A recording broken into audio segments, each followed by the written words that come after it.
Debout devant la porte, l'homme commença à réciter une sorte d'incantation dans une langue inconnue, le jargon arcanique des mages. Bien sûr, c'était forcément de la magie.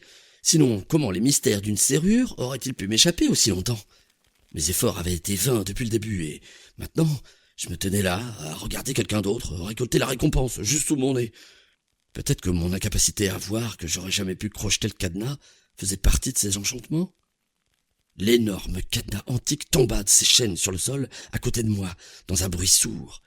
La porte s'ouvrit devant eux, et horrifié, je vis apparaître au milieu d'un nuage de fumée et de poussière une énorme tête de lézard noire, écailleuse et cornue. Derrière cette gigantesque silhouette, je pouvais apercevoir des montagnes d'or éparpillées dans l'antre de cette abomination. Aussi loin que mes yeux permettaient de voir, des trésors tapissaient le sol.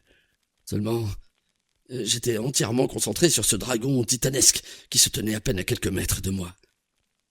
L'homme et la créature échangèrent des mots, dans une langue dont je n'aurais pu saisir le moindre sens, même si j'avais été calme. Que faisais-je là, dans l'obscurité, si près d'un tel danger?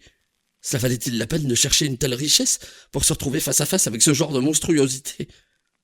Mon instinct réclamait de fuir en hurlant, mais j'étais là, figé sur place, avec des sueurs froides coulant le long de mon échine, alors que je priais pour revoir la lumière du jour.